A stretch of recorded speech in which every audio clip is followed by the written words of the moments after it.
içinde ne varmış. Seyir esnasında işimize yarayacak, yaramayacak.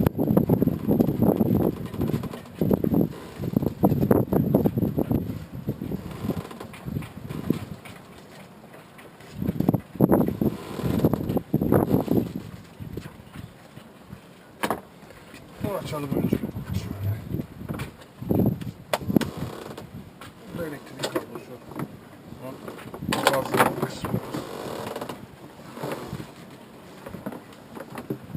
Evet, kablo iyidir o da. Orijinal kablosu olduğunu düşünüyorum. Çünkü böyle bir tuhaf geliyor. Türkiye'de böyle kablo görmedim ben. Ama belli olmaz. Evet, bir halat. 16 milim galiba.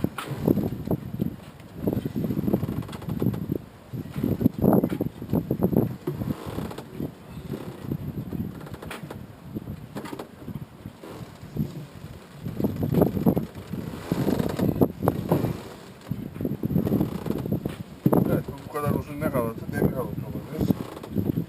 Bunu bir dışarıya çıkartalım. Evet, demir halatı olarak da olabilirmiş. Bir yıkayalım. Kendine gelsin halat. Şu anda lazım olmayacak ama beklememiz. Ne zaman belli olacak? Ne zaman lazım olacak? Beklememiz.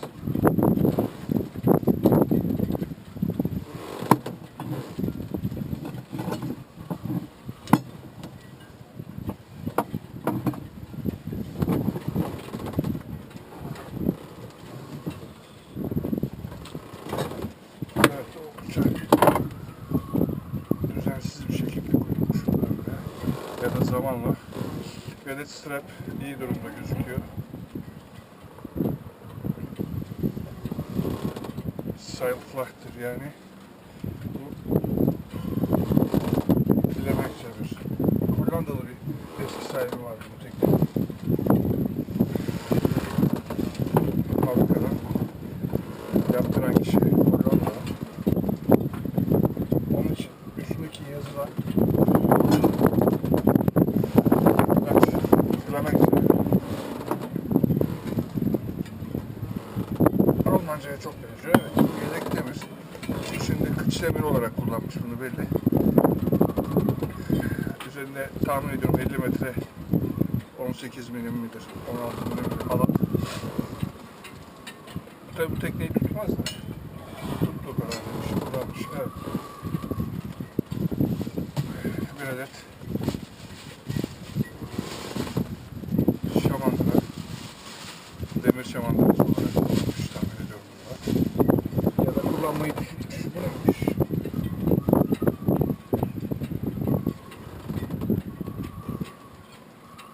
Gresya.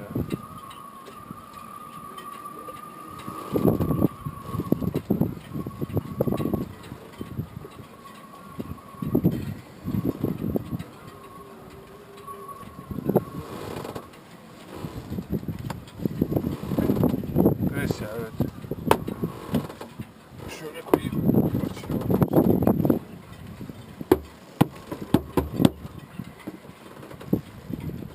Gresya 1540. Motor yağı, boş şişe.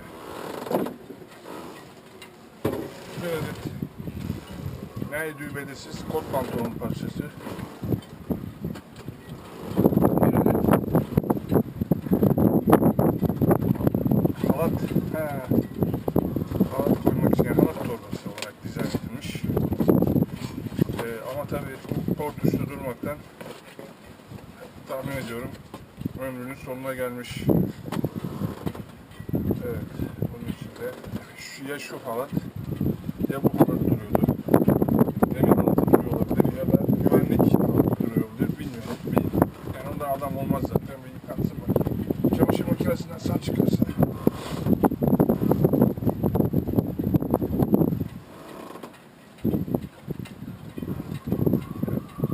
Bir adet huni ölmüş ama ağlayanı yok.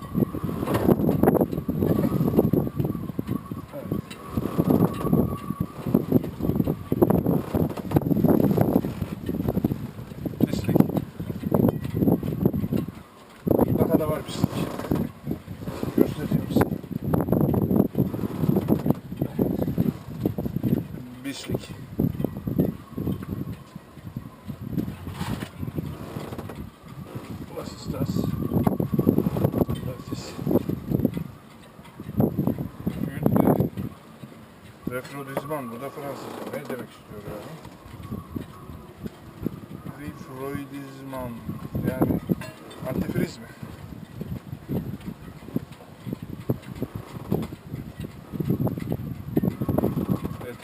Etenodoid.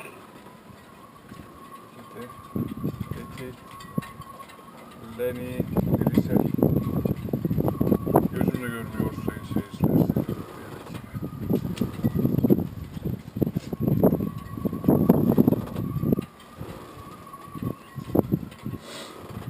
Refrodizman.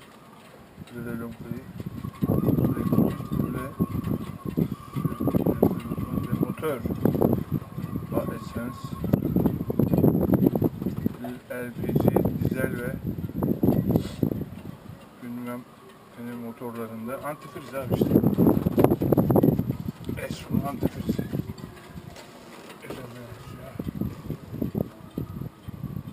Protection Complete bu. Yani firma tedavi şey oldu.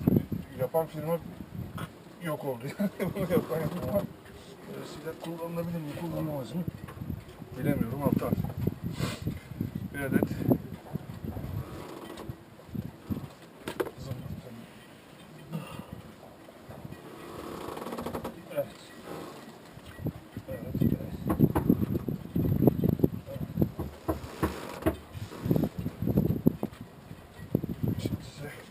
burada zincir var. Çıkmıyor.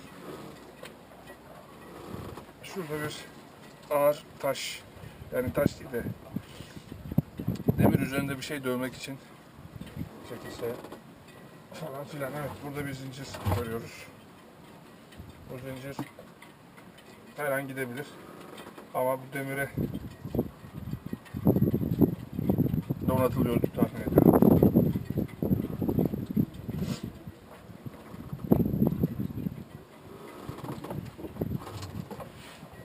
Evet, pislik.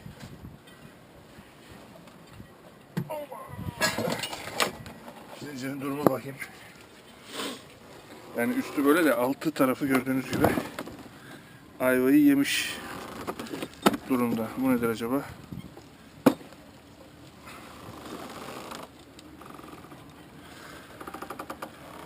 Burada bir yerden ya kopma ya çakma bir şey var. Bakacağız bunun ne olduğuna ilerleyen aşamalarda. Evet, zincir burada birbirine kaynamış yani. Ha, bu bitmiş. Ağırlıktan başka bir şey olarak kullanılamaz. Balast olur yani bu. Dolayısıyla onun ucundaki şunu alacağız. Gerisini sallayacağız. Evet, bu da içi.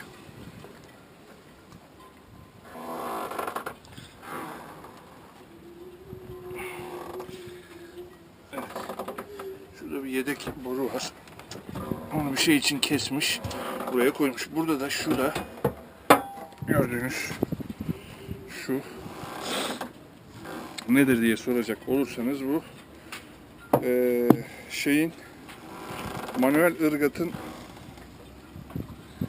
tahmin ediyorum, söylüyorum bunu. Manuel ırgat takıyorsun bunu. Böyle cırt cırt cırt cırt manuel ırgatı çalıştırıyorsun. Yani demiri çekmek için kullanılan zımbırtı. Şimdi bunun gideri şurada. Buradan nereye akıyor bu? Ona bakacağız. Doğru düzgün bir yere aktığında şuradan da bir yere akıyor. Yani bunu yıkayamayız o zaman. Şu anda bakmamız lazım nereye aktığını. Evet, neyse, şimdi bu tamam şu anda. Bakın, görüyor musunuz ne kadar? Yani tank gibi bir şey ya. Ama tabii boyanacak, hepsi değişecek. Komple boyanacak. O kadar güzel olacak ki tanıyamayacaksınız. Tanıyamayacağız yani, hep beraber, hep beraber. Şunlar çok hoşuma gidiyor. Şu bronzlar o kadar güzel şeyler ki. Evet. Şimdi burada kapatıyorum. Şu portuca geçeceğim. Şunları yukarıya çıkartacağım.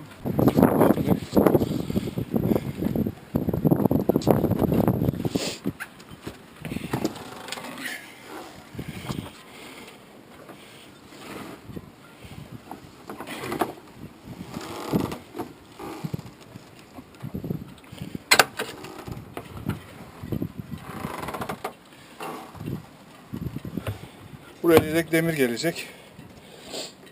Şu paçavrayı koyabilirim. Ondan sonra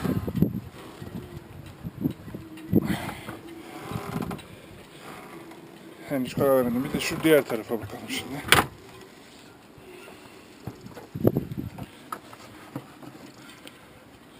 Şöyle koyayım. Şöyle.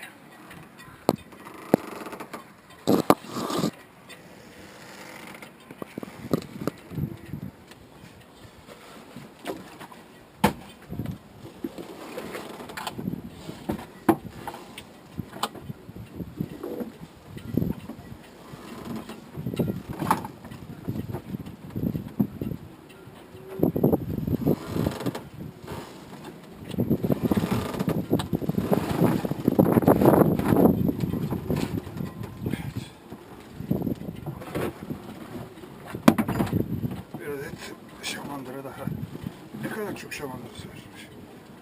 Evet. Hortum. Optimit 815 eksi 30.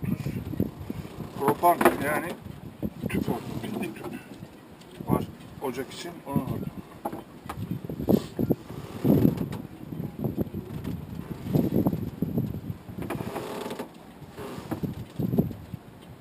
Hava hortum.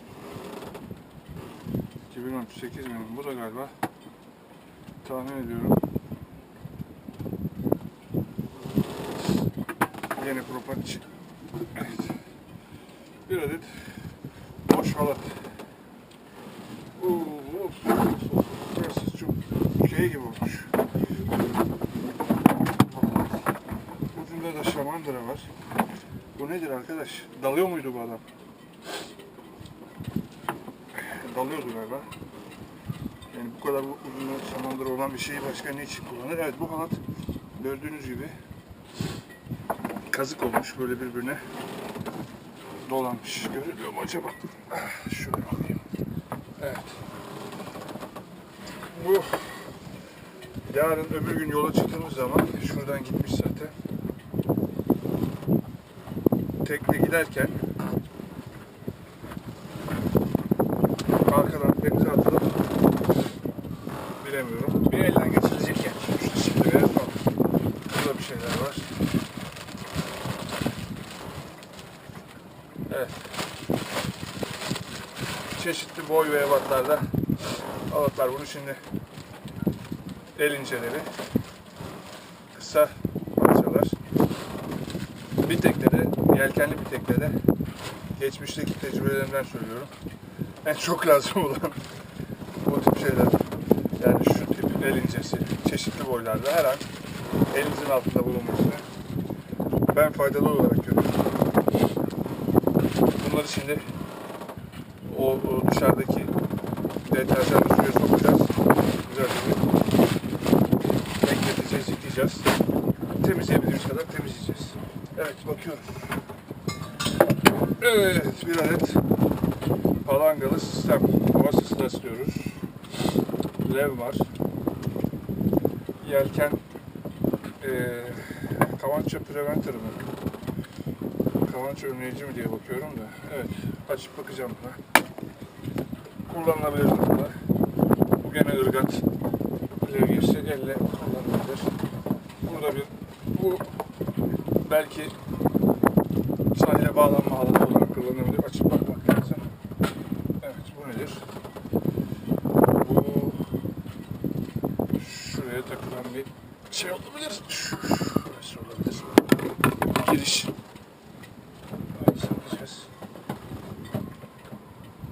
Bu hakkında bir fikrim var mı?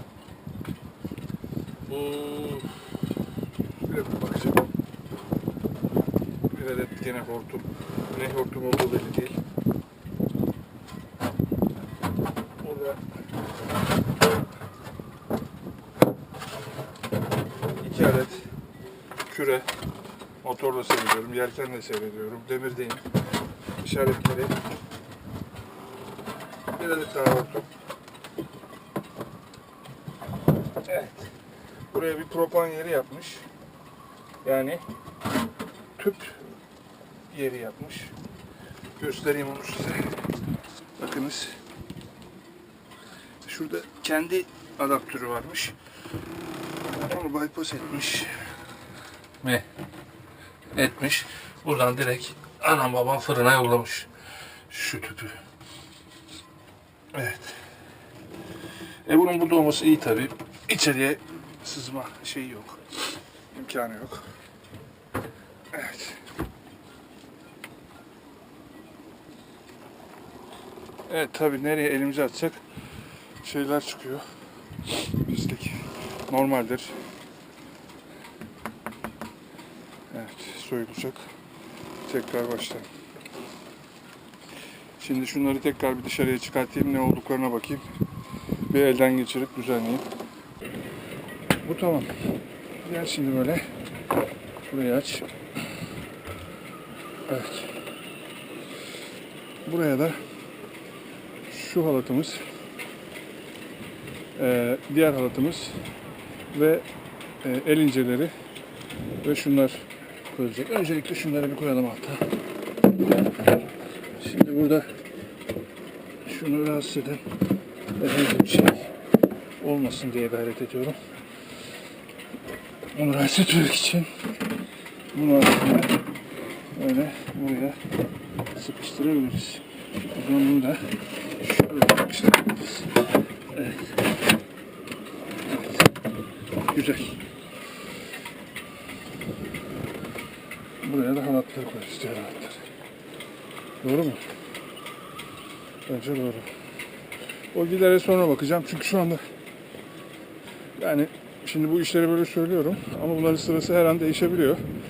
Çünkü bir şey organize değilim şu anda gördüğünüz gibi. Organize olmam için de ilk etapta yola çıkıp sonra da varacağım yere varmam gerekiyor. Ancak orada çıkartıp artık tekneden dışarıya alabilirim. Evet şimdi direğe bakıyorum. Mesela şu alttaki pimi inşallah. Şimdi bu pim arkadaşlar bu paslanmaz. Bu alüminyum. Biliyorsunuz iki farklı metal birbiriyle direkt temas halindeyse yani mesela alüminyumla çelik gibi veya evet bir kemik, kuş kemiği. Başka bir tip de olabilir. Fark etmez. İki farklı metal temas halindeyse galvanik etkileşim olur. Galvanik korozyon dediğimiz şey oluşur. Bu da onu oraya kaynatır. Neyi nereye kaynatır? Şu alttaki paslanmaz çelikten yapılmış şunu kaynatır buna, şuna ve buna. Bu ikisi alüminyum. Direkt alüminyum. Pedestal alüminyum. Mesela şunlar alüminyum. Ama bu stainless steel. Paslanmaz. Evet öyle yapmak zorundalarmış. Öyle yapmışlar. Onu çıkartmak için direği başa doğru böyle eğiliyor bu pimin üzerinde. Tabi diğer armalar şey yapıldıktan sonra daha çok yani işimiz. Evet. Bu nedir?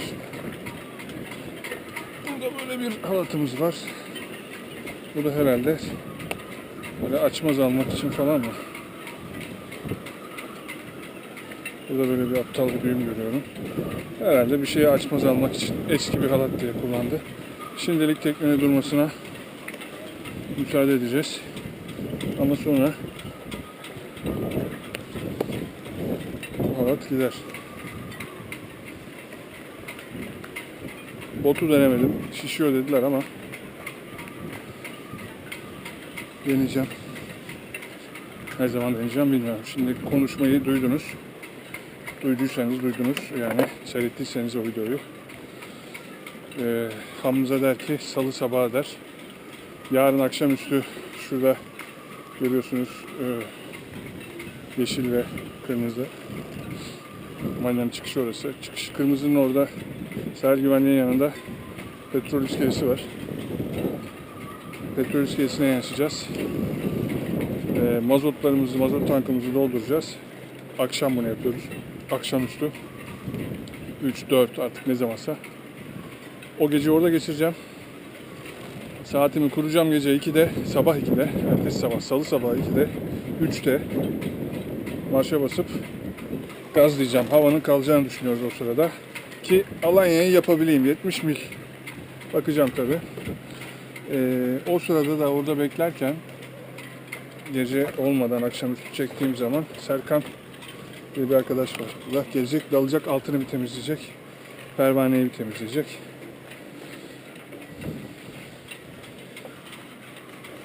Hani yolda belki bir ekstra yarım mil kazandırırsa 10 saatte yarım mil 5 mil eder. O da bir güneş batırma mesafesi. Yani güneş battıktan biliyorsunuz atıyorum 8:20'de batıyorsa hava eğer ekstrem bir dağlık yükselti bir alan yoksa hava bir 25-30 dakika daha aydınlık olmaya devam eder. O aydınlıkta siz demir atmanızı, iskele bağlanmanızı yapabilirsiniz. Artık gece değildir yani alacakaranlık da değildir. Yani aydınlıktır. Görüyorsunuz. O işte o yarım mil 10 saat üzerinde 5 mil eder. O 5 milde o 20 dakikalık cebi yakalamanızı sağlar. Yani 5 mil farkla o cebi yakalayabilirsiniz ya da zifiri karanlığa kalabilirsiniz. İkisi arasında da çok büyük fark var. Onun için altını bir temizleteceğiz. Sildireceğiz yani temizleteceğiz değil mi? Evet şimdilik bu kadar. Evet tekne o kadar kütlesi yani ağırlığı aslında 10 ton bunlar. 9,5-10 ton yani üzerine bastığınız zaman eski teknem benim fiberglass Geno'ydu öyle söyleyeyim yani o charter Geno gibi gerçi charter tipinden değildi 2 kameralı versiyonuydu yani owners version denen versiyondu ama ona rağmen yani 5 tondu bastığım zaman üzerine yani tekneye ilk adım attığım zaman şöyle bir sallanırdı. Buna basıyorum hiç orada olmuyor. Haberi yok yani benim tekneye geldiğimde. Evet. Şurada bir tane daha benim makaram kalmış olması lazım. Nereye koydum o makarayı? Cebime mi koydum? Evet, cebime koymuşum. Onu da buraya koyayım. Bunların hepsine yardım olacak. Şu anda bu iki portuç tamam. Şu halatlarım kuruyacak. O akşama kadar orada kalsın. Onlar kurur onun içinde.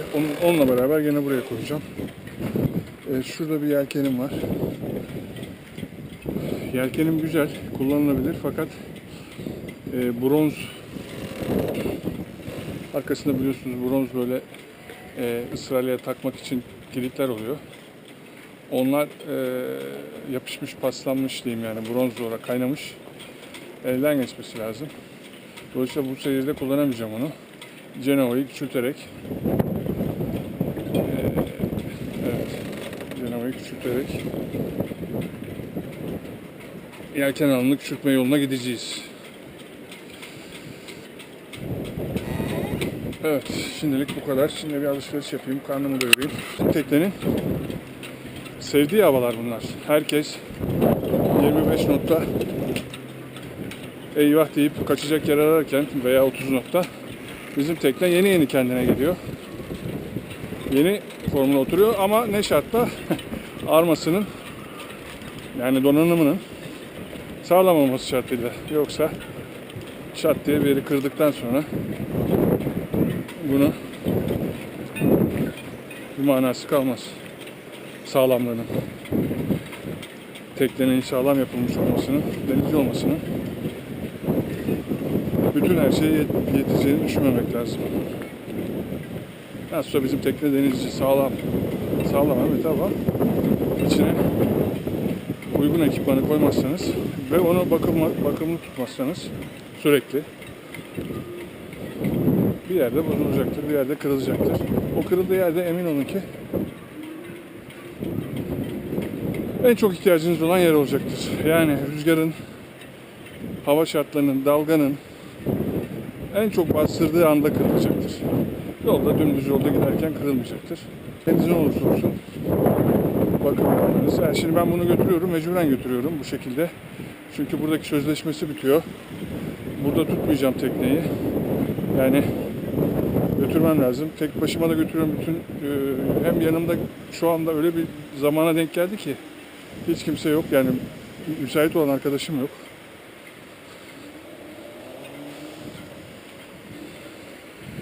Ondan sonra yani tek başıma götüreceğim sonuç itibariyle. Mecbur olduğum için yapıyorum. Sanmasınlar ki öyle maceraya atılacağım diye yapıyorum falan, öyle bir şey yok. O maceralara atıldık zamanında. Onlar bitti. Şimdi emin bir şekilde, çabuk değil ama emin gitme yolunu arıyoruz.